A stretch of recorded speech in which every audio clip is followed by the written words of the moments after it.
Welcome back to CBH4K, and this is Dungeons and Kingdoms trailer. We're going to look at it, then I'm going to talk about it. That's our classic setup, then watch, then talk about it. So, without further ado, let's go.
Okay, so looking at it. Alright guys, looking at it, I gotta say, I'm kind of excited for it. I like the blocky graphics that they seem to have for it. It reminds me a little bit of Legos and the little timber sound. There's probably going to be no voice acting, but we can gather from that. But that's okay. I'm okay with them sacrificing voice acting for solid gameplay and solid sound effects and sound design and graphics design. So far, it looks pretty good. It looks like you can get pets, maybe. You can definitely ride horses. That's always a plus, having good mode of transportation. And hold on, let's look into his belt here. Looks like you can have multiple weapons equipped onto your character.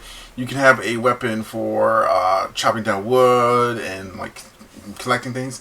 And you're going to be fighting the wildness a lot. And I like that slow introduction, peel back slowly into the combat. We're going to fight different creatures. We're going to basically run towns, build our own homes, and go into battle. I don't know how much control we'll have over the towns. Maybe we'll just control our own home. But I do like the idea. I like the armor here. I like the color, the armor setup here. Like, that looks pretty cool. Yeah, just the overall look of it. Nice cape. Battling a slime monster. That's from a Dungeons and Dragons game, Dungeons and Dragons universe, if you will. That should be an interesting look. Nice sandworm here. The sandworm, I think that's probably going to be one of those late game enemies. Just by looking at it, like mid to late game, because it's kind of big. And then there's enemies on horsebacks and that armor. He fell in one hit, which concerns me. I'm worried that it might be too easy. But at the same time, I don't want too hard combat system. But this guy's got armor on. I'm expecting him to put up a bit of a fight more than just one hit. Dragon. A dragon head has 4 limbs, 2 legs, and it's like 2 different sets of legs and wings. That means he has 6 limbs. George Martin would be not pleased with that dragon. He'd be questioning that dragon. Did he swap the weapon? Let's see. Yeah, no, it looks like the weapon pop out. Again, I like that armor. And that's the important thing is, does armor look different when you put it on? And like, yes, it does. You don't have like the same like character model as you start with, and I like that. You start off with a very plain character model at the beginning. I guess it will be, and then over time you will improve and you will get something really impressive.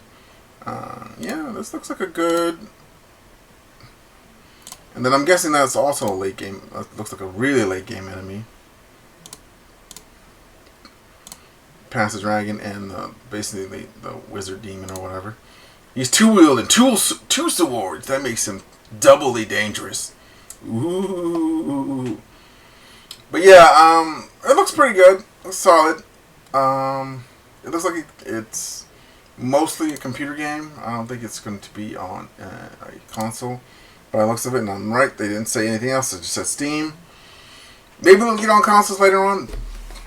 I don't have a crystal ball. Don't know too much about it. But I did like this first trailer. That was a solid trailer. I give it a 5 out of 5. It's a good way to introduce nice little bits of gameplay.